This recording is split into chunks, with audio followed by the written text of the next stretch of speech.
उप मुख्यमंत्री कह रहे हैं कि राज्य में औरंगजेब की औलाद पैदा हो गई है। देखिए, देवेंद्र फडणवीस साहब को ये नहीं पता है कि औरंगजेब की मज़ार का प्रोटेक्शन जो है वो केंद्र सरकार ने खुद ने किया है, और केंद्र सरकार के में बैठे हुए गृह मंत्री और पंत प्रधान इसके जिम्मेदार है। नेशनल इसको प्रोटेक्टेड मॉन्यूमेंट के तहत इसको प्रोटेक्ट किया गया है। मैं देवेंद्र फडणवीस साहब से उम्मीद ये कर रहा था कि वो भाषा का अच्छा इस्तेमाल करें। केंद्र वो महाराष्ट्र के उप मुख्यमंत्री हैं, होम मिनिस्टर हैं, उनके हाथ में पूरा पुलिस डिपार्टमेंट है, साथ ही महाराष्ट्र के मुख्यमंत्री भी रहे हैं। मैं भी ये मानता हूँ जब वो कहते हैं कि औरंगज़ेब की औलादें बहुत कहाँ से आ गई है, हमको समझ में नहीं आता। मैं भी यही कहना चाह रहा हूँ कि साहब औरंगज़ेब हो गए हैं आपके, क्या नाम है बताया, गोडसे की भी औलादें बहुत ज़्यादा पैदा हो गई है। तो इसके ऊपर सब देखिएगा आप, कैसा पैदा हो गई है, क्या हो गई है करके उसमें।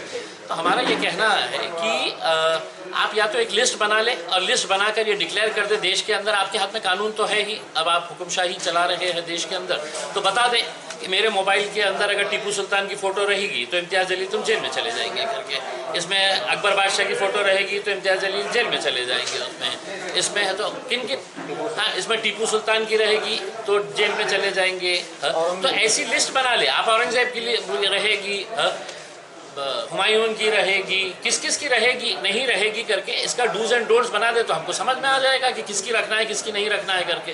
हो ये रहा है, कोई तो भी एक रख डाल रहा कहीं तो भी, और उसके लिए पूरा कोल्हापुर शहर बाहर निकल जाता है दंगा करने के लिए। शर्म आई है कोल्हापुर के लोगों को कि जिस शहर से तुम ताल्लुक़ रखते हैं वो छत्रपति शाहू महाराज का शहर है। गारंटी के साथ मैं बोलता हूं कि तुमको 1% भी नहीं पता है कि छत्रपति शाहू महाराज का योगदान क्या रहा है, वो किन समाज के लिए काम करे, उन्होंने मानवता के लिए काम करे, उन्होंने जाति धर्म के लिए कभी भी काम नहीं किया। मुसलमानों के स्कूल बनाए थे, मुसलमानों के लिए हॉस्टल्स बनाए थे उन्होंने, वो छत्रपति शाहू महाराज के लिए है। तो तुम इस तरह के शहर में निकल के है तो दंगा करते हैं, और क्या वजह, सिर्फ एक ही आ जाता है, मकसद साफ है कि भारतीय जनता पार्टी को और उनके जितने भी सहयोगी पक्ष हैं उनको सबको मालूम है कि अगर इस राज्य के अंदर, इस देश के अंदर अगर हमने दंगे नहीं करवाएंगे तो आगे सत्ता में आना हमें बड़ा मुश्किल हो जाएगा। पोलराइजेशन करो तो वो अचानक, मैं तो देवेंद्र फडणवीस साहब से पूछ रहा कि साहब अचानक ऐसा क्या हो गया है कि आप सत्ता में आए हैं और अचानक औरंगज़ेब के पोस्टर है तो लोग लेके बाहर निकल रहे हैं।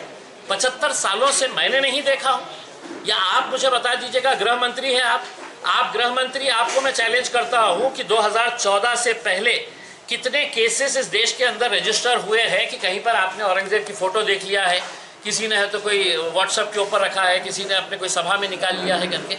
ये अचानक आप इसको बड़ा करके कहीं ना कहीं जाति धर्म और मज़हब के अंदर तेढ़ निर्माण करने का काम कर रहे हैं।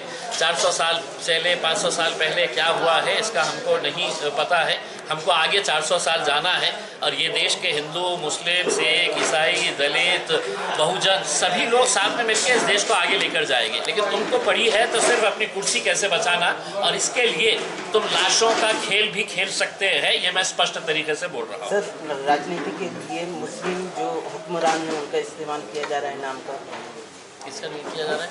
मुस्लिम जो हुक्मरान है उनका, इतिहास के जो हुक्मरान हैं जैसे टीपू सुल्तान हो गए, औरंगजेब हो गए, जितने भी। अरे टीपू सुल्तान की फोटो डॉक्टर बाबा साहब, ये देवेंद्र फडणवीस साहब को भी नहीं मालूम है। भारतीय जनता पार्टी के साथ दिक्कत ये है कि ये नेता तो बन जाते हैं लेकिन चूंकि दिमाग कम रहता है तो जितना उनको बोला जाता है उतना ही बोलते हैं। तो अब मेरे तरफ से ज्ञान लो ज़रा, भारतीय जनता पार्टी वालों, तुम लोग को संबोधित कर रहा हूँ मैं, थोड़ा सा ज्ञान लो मेरी तरफ से कि डॉक्टर बाबा साहब अम्बेडकर इस सदी के सबसे महान शख्स, उन्होंने जो ओरिजिनल संविधान बनाया है, संविधान लिखा है, उसको पार्लियामेंट की लाइब्रेरी के अंदर ऐसा ग्लास फ्रेम में रखा गया है।